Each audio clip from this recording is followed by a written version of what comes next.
Molly leaned against the kitchen counter, watched me fight a losing battle with a skillet, and said, "Your father said you needed a wife." I lifted the edge of Jasmine's tortilla, caught Molly's eye, and answered too quickly, "Maybe my daughter needs a mom, too."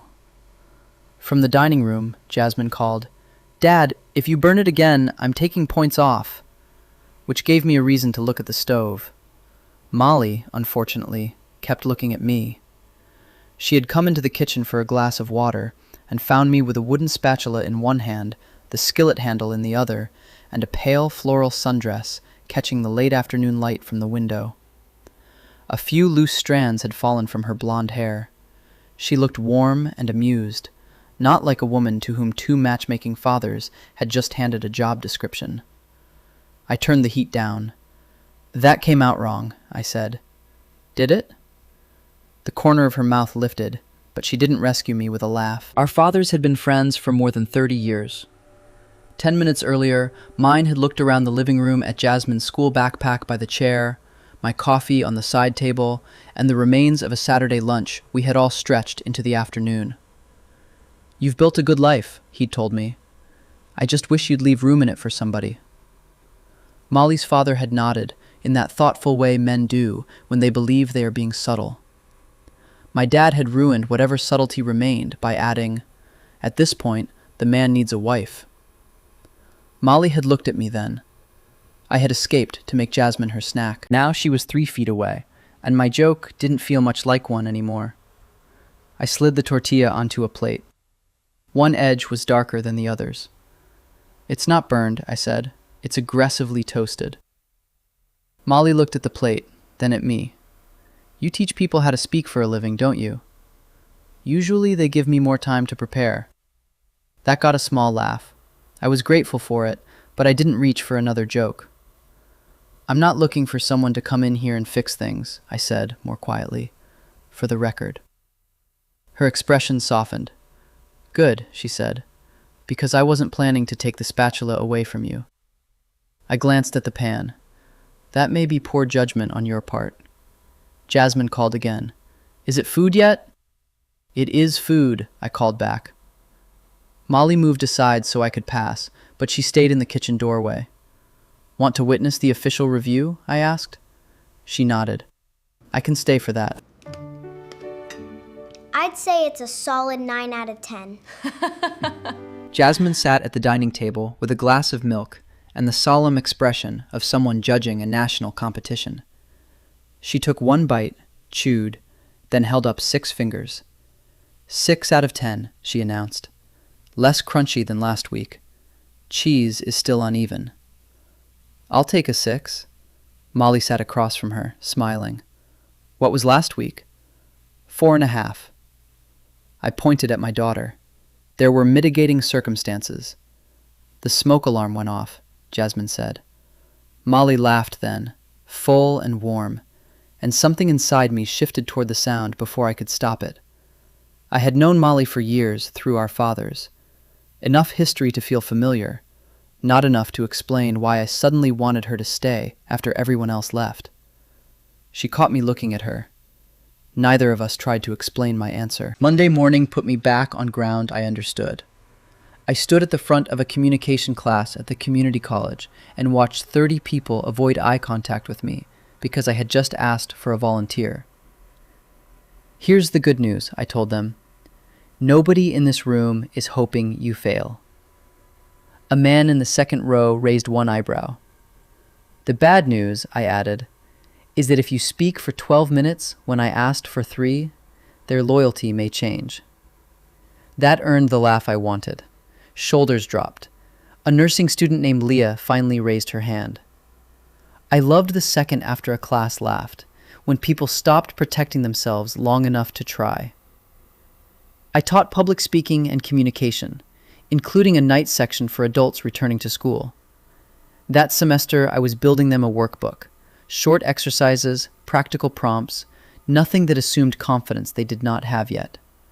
The pilot was coming fast. By noon, I had helped 2 students and answered a colleague's question while the workbook sat open on my laptop. I finally closed the door for lunch and wrote 2 pages. On Tuesday afternoon, I stopped at a coffee shop near the lake and found Molly at a corner table, a canvas tote hanging from the chair beside her. A stack of third-grade worksheets covered half the table. She was marking them with a green pen. I carried my coffee over. "Green?" I asked. She looked up. "Red makes everything look fatal." I pulled out the chair across from her. Fair. There were faint shadows under her eyes, but she smiled when I sat down. "You got called in today?" 5:52, 3rd grade. She capped the pen. 2 boys switched name tags before 8:30. "You caught them?" "Before lunch." Her smile faded. "I left a set of reading cards there last week," she said. Context clues. I made them because half the class froze every time the workbook asked them to explain how they knew an answer. "And?" "Mrs. Gable is back now. The cards are still there." She looked down at the papers. "Apparently everyone likes the new classroom cards." The way she said it told me what was missing. "Your name." Molly lifted one shoulder. "That's substitute teaching. You make the room work, then you leave before anyone gets used to you. That doesn't mean the work stops being yours." She looked at me for a second. "Someone told me once that substitutes aren't supposed to leave fingerprints," she said. "I think good teachers should." I meant it simply. No charm, no attempt to cheer her up. Her gaze held mine longer than usual. Then she reached into her tote and pulled out a thin folder. "The district posted a permanent elementary position," she said. "I applied. They gave me a teaching demonstration in 10 days. "That's good." "It is." She took a breath. "And I'm scared I'm going to walk in there looking like a substitute, pretending she belongs at the front of the room." I leaned back. "You don't look like that when you talk about your students." "That's different." "Why?" "Because you're one person." She gave me a look. "And you already like me." I nearly answered too fast again. Instead, I took a drink of coffee. "That seems like an accusation," I said. "It's an observation." She waited, and I realized she was nervous enough that her thumb kept worrying the edge of the folder. "What do you need?" I asked. "Someone to listen to the presentation. Pacing, clarity, whether I'm explaining too much." She met my eyes. "Someone who won't tell me it's wonderful just to be nice." "I can do that." Her shoulders loosened. "The lesson stays yours," I added. "I know adults. You know 8-year-olds. Deal." I reached into my messenger bag and pulled out 3 pages from my own project. "Then you owe me the same favor." She took them. "What am I looking for?" "Anywhere I sound like a textbook instead of a person." Molly read 2 paragraphs and circled a sentence before I finished my coffee. Her note said, "You're telling nervous people to be confident before you've told them what to do with their hands." "That's annoyingly good," I said. She smiled. "You asked." We set Thursday evening for her first rehearsal. When I left the coffee shop, I realized I was already looking forward to it, for reasons that had very little to do with pacing. Molly arrived on campus Thursday while I was finishing my last class. She slipped into the back row and sat quietly with her tote at her feet. I noticed her almost immediately. I also noticed that noticing her made me more aware of my hands, my voice, the way I leaned against the desk. That annoyed me enough to make me relax. A student named Marcus lost his place halfway through an introduction. I told him to stop chasing the exact sentence on his note card and tell us the idea instead. He started again, this time in his own words. When class ended, Molly waited while the room emptied. "You're different in here," she said. "How alarming?" "Not alarming." Her smile was small. "You don't make people feel stupid when they get something wrong." I glanced toward the door where Marcus had just left. "If they're afraid of me, they won't practice." Molly nodded as if she were filing that away. Then she went to the front of the room and became a teacher. Her demonstration was about context clues. She used the whiteboard, 3 sample sentences, and a short partner activity. She never raised her voice. She didn't fill the silence too quickly. When she asked an imaginary 8-year-old a question, I could almost see the child she expected to answer. 15 minutes later, she stopped the timer herself. Well? I looked at my notes. The transition into the partner activity is too long. Her brow furrowed. Which part? I showed her. If you cut these 2 minutes, you keep the energy. She read the lines, then shook her head. If I cut them, the slower kids won't know what they're supposed to do when the pairs form. Adults would drift there. They're not adults. There was no defensiveness in it, just certainty. She thought for a moment, then walked back to the board.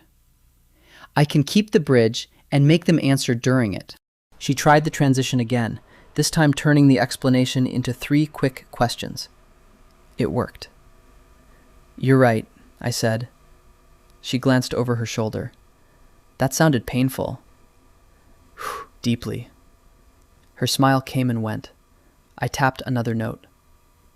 Your opening question is the bigger problem. Who knows what a context clue is, gives half the room permission to disappear. Molly read it, nodded once, and crossed it out. That one I'm stealing. Please do. She packed her cards slowly after we finished. I watched her straighten the stack, then slide the green pen into the side pocket of her tote.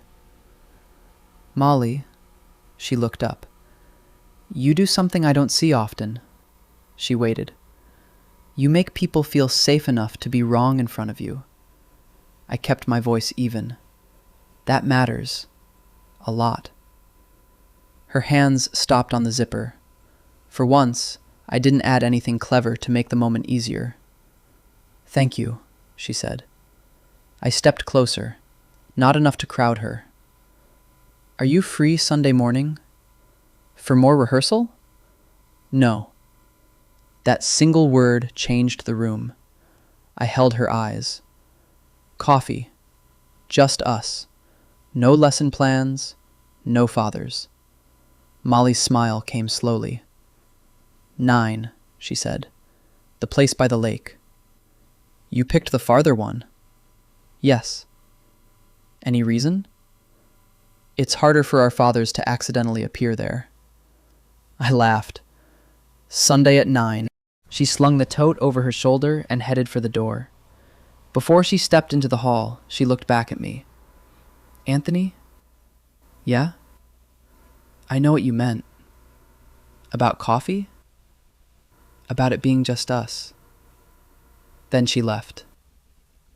I stood alone in my classroom for several seconds, looking at a whiteboard covered in 3rd grade context clues, and feeling like I had finally said one simple thing without hiding inside it. Sunday morning, Molly was already at the lake cafe when I arrived.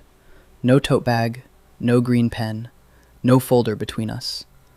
She wore jeans and a cream sweater, her hair loose around her shoulders. You're very quiet for a communication professor, she said. I'm off duty. We took our coffee outside and sat where we could see the water through a line of bare-branched trees. The Finger Lakes wind had enough bite in it that Molly wrapped both hands around her cup. For a while, neither of us mentioned teaching. She learned I packed Jasmine's lunches at night, and that Jasmine believed rectangular sandwiches tasted too serious. Molly laughed, then looked down at her cup. You're good with her, she said. The words were simple, but her tone made me listen. I try to be. I've watched you with her for years. You have? She lifted one shoulder. Our fathers are not subtle. I've been at enough cookouts. I smiled. That doesn't answer the question. Molly looked at me over the rim of her cup. Simply, no, she said. It doesn't. I wanted to ask how long she had noticed me. I didn't. Instead, I told her why I cared about the workbook. A man in my night class had once stood at the front, holding his note cards so tightly his hands shook. He had apologized before he even started. I hated that, I said. Not the shaking, the apology.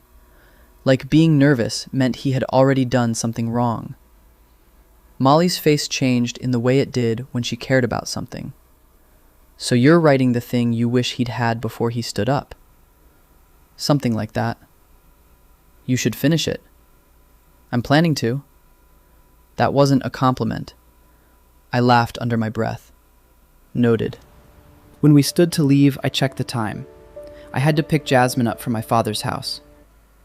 Go, Molly said. I'm having a good morning. So am I. We stood beside our cars, close enough that I could have reached for her hand. I didn't, precisely because I wanted to. I'll see you Tuesday, I said. For work. For work, I agreed. She opened her car door, then paused. And after the demo? I looked at her. We'll see. I drove away, wanting Friday to come faster and slower at the same time. By Tuesday, Molly had 3 days left before her demonstration. The district called her before sunrise and sent her into a classroom with a substitute plan that covered 6 hours in 2 pages. By 4 that afternoon, she walked into my office looking like someone had used every ounce of patience she owned. She dropped into the guest chair. I need people, she said. I looked up from my laptop. Actual people. I've practiced to my bedroom wall enough. I need to know where real listeners get confused. My workbook was open to a chapter I had promised myself I would finish before leaving campus. I checked the time. I have 25 minutes. That's enough. Do you want me to find a few volunteers? She considered it, then nodded. If they know I'm asking for clarity, not content. Done.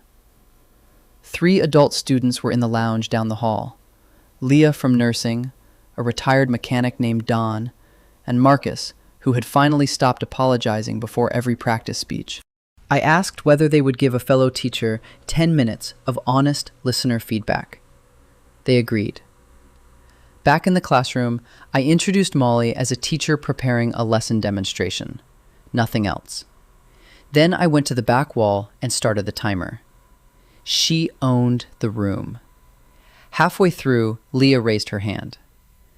I understood the example, but I lost what we were supposed to do with the worksheet. Molly didn't look at me. She asked Leah where the confusion started, listened, then rewrote one instruction in 6 words. Dawn suggested she remove the partner activity entirely. Molly thanked him and said, for adults, maybe. For 8-year-olds, they need to talk before I ask them to write. Dawn nodded as if that made perfect sense. I stayed out of it. When the 10 minutes ended, the 3 students wished her luck and left. Molly leaned back against the edge of the desk and... that helped. You adjusted without losing the lesson. She nodded, then glanced through the open door toward my office. My laptop was still sitting there on the same page. You need to go get Jasmine, she said. I've got a few minutes. No. She started stacking her own materials. You gave me the people. I can clean this up. I can help. She gave me the look I had begun to recognize as her classroom look. I straightened instinctively. Her mouth twitched. Go. I picked up my messenger bag. At the door, I looked back. She had already turned to the whiteboard, erasing her own examples and leaving the room the way she found it. Nobody in my room had wondered whether the lesson belonged to Molly. I liked that.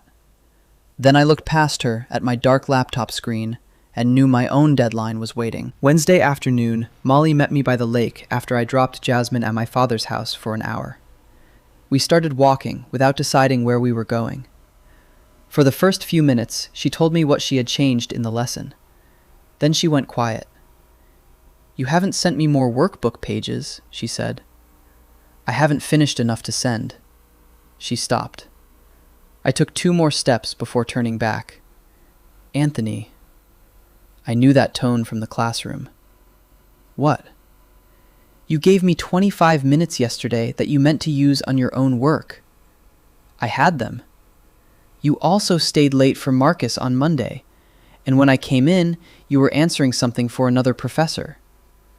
I took my phone from my pocket because it had buzzed again. A colleague's name lit the screen. Molly glanced at it, then at me. I silenced the call and put the phone away. Molly stopped walking. She turned fully toward me and waited until I looked at her. "You keep doing that," she said. "Doing what?" "Making space for everybody before yourself." I looked out over the water. I could have explained it away. I didn't. "I haven't touched chapter 4 since Monday," I said. Molly waited. "I want the workbook finished." "Then finish it." There was no criticism in her voice. That made the sentence harder to dodge. We started walking again. After another 20 yards, I said, "The kitchen." Her eyes moved to me. My answer about Jasmine needing a mom. "I remember. I've thought about it every day since." Molly's expression changed. I rubbed my thumb along the edge of my coat pocket. "I don't need someone to take over my house," I said. "And I'm not looking for somebody because there's a job open." She said nothing. My father put the word wife in the room. You were standing there. I looked at her. For 1 second, I pictured you staying, and the wrong sentence came out. Molly's lips parted, but she didn't speak right away. "I've been looking at you for a while," I said. "Longer than that afternoon." Her breath left slowly. "Good," she said. I almost smiled. "Good?" Because that sentence in the kitchen scared me for about 5 seconds. "Only 5? Then it made me hope." There was no joke in her face. "I don't want to be chosen because I'm good with kids or because our fathers think I fit neatly into your life," she said. "I want my own classroom, and if I'm with you, I want it to be because you want me." "I do." The answer came easily this time. Molly's eyes stayed on mine. "I've admired you for years, Anthony," she said. "Not the version our fathers talk about. You. The way you are with Jasmine. The way you can make a room relax without making yourself the center of it." I swallowed. She stepped beside me again and started walking. "Come on." "That's it?" "For now." I matched her pace. "We both have work due Friday," she said. "I'd like us to get there without wrecking each other's week." "That sounds unromantic." "It's extremely romantic to me." I laughed once. Then I reached for her hand. Not dramatically. My fingers brushed hers, and I stopped there for half a second, giving her room to decide what the touch meant. Molly looked down, then slipped her fingers into mine. We walked that way for less than a minute before she had to turn back toward the parking lot. It was small and entirely chosen. Thursday afternoon, Molly called while I was sitting at my kitchen table with the workbook open in front of me. Jasmine was upstairs building something out of cardboard that she had warned me not to inspect until it was structurally ready. I had blocked the whole evening for writing. "The district changed part of the demo rubric," Molly said. I could hear the strain in her voice. "They added differentiated learning. I can adjust it. She stopped. "What do you need?" I asked. "Could you listen to the whole thing once tonight?" My first answer was already in my mouth. Yes. I looked at the unfinished chapter on the screen. If I gave away the evening, I would be doing the exact thing Molly had called out less than 24 hours earlier. "I can't tonight," I said. Nothing came back. The silence was long enough for me to hear the refrigerator cycle on behind me. "Molly?" "I'm here." Her voice had changed. Not angry, just flatter. "I have to finish this," I said. "I want to help you, but tonight has to be mine." Another pause. "Okay," she said. My chest tightened. I had known saying no might disappoint her. Knowing it and hearing it were different things. "I know that wasn't what you wanted to hear." "No," she exhaled. "It wasn't." I stayed quiet. For about 5 seconds, I wanted you to say you'd make it work anyway, she admitted, which is irritating, considering the speech I gave you yesterday.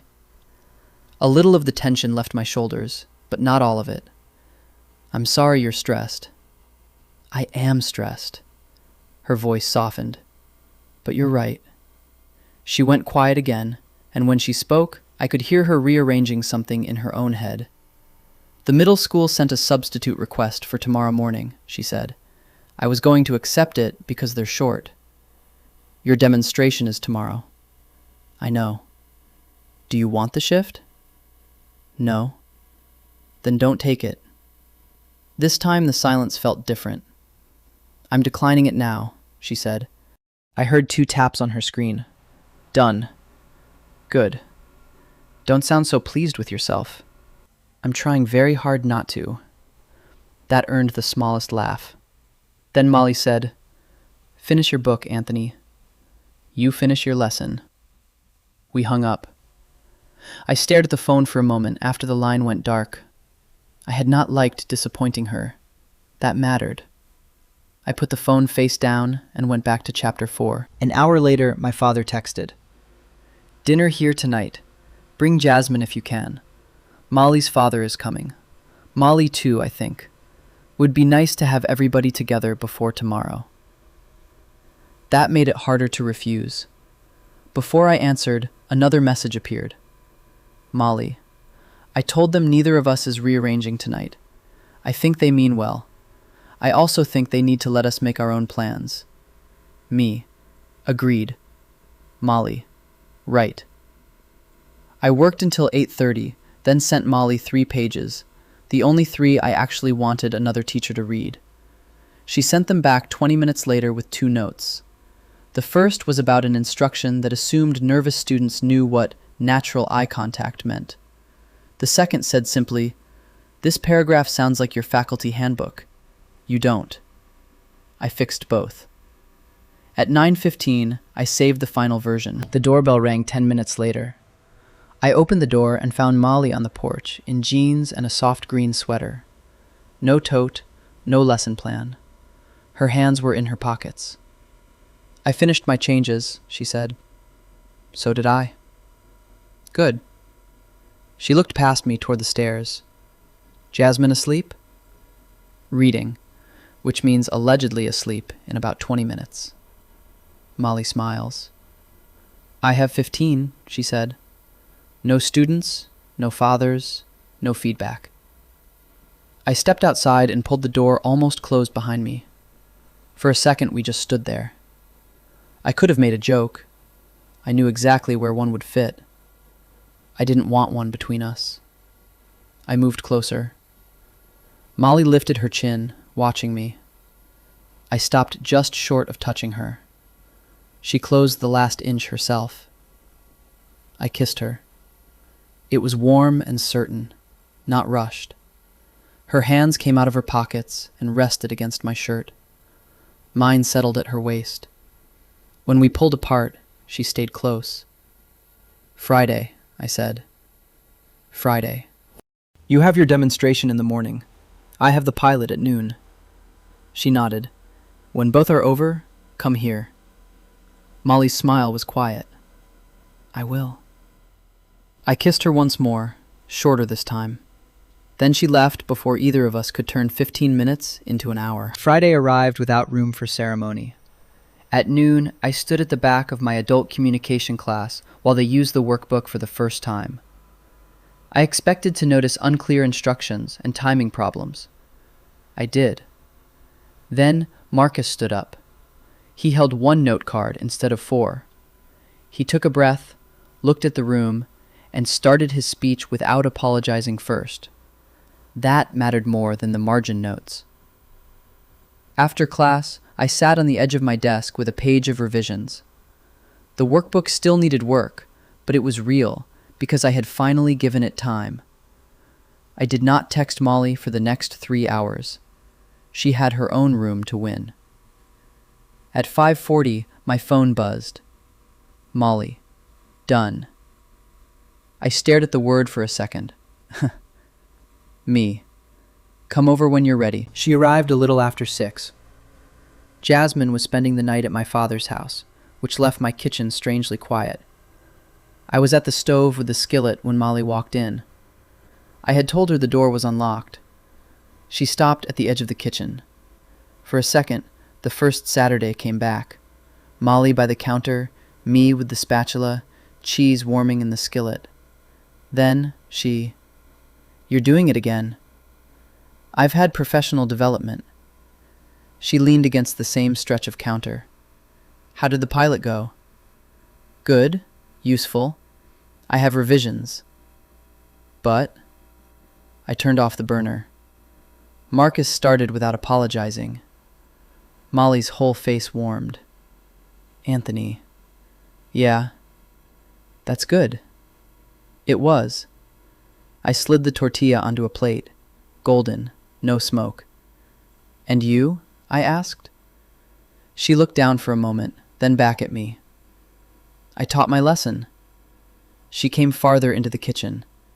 I stopped trying to guess what the panel wanted me to sound like. I didn't over-explain why I'd been substituting. I just taught. "How did the room feel?" "Mine." The words settled between us. She smiles. "I won't know the official answer for a few days. You know your answer." "I do." I put the plate on the counter between us. Molly inspected it. "No burned edge." "Please note the growth." "I'll wait for Jasmine's ruling." I walked around the island. "Molly." She turned toward me. This time I knew exactly what I wanted to say. "The first time you stood there, my father had just told you I needed a wife." "I remember." "And I said Jasmine needed a mom." Her eyes stayed on mine. That was the wrong sentence for what I meant. I took her hands.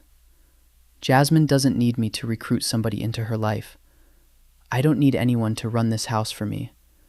I'm not asking you to fill anything." Molly's fingers tightened around mine. "I want you here because you're Molly. I admire you. Sunday morning ended too fast. When you walk into a room, I notice." Her eyes shone, but she smiled. "I want to date you," I said. "Seriously. Not because our fathers think it's efficient. Not because you'd be good at some role. I want you." Molly took one step closer. "I want you too." There was no hesitation in it. Then she glanced toward the hallway, toward the framed school picture of Jasmine on the wall. "And I want to know her," she said. "I already like her, but I don't want us deciding what she and I are supposed to be before she gets a say in it." Agreed. Agreed. "I'm not auditioning."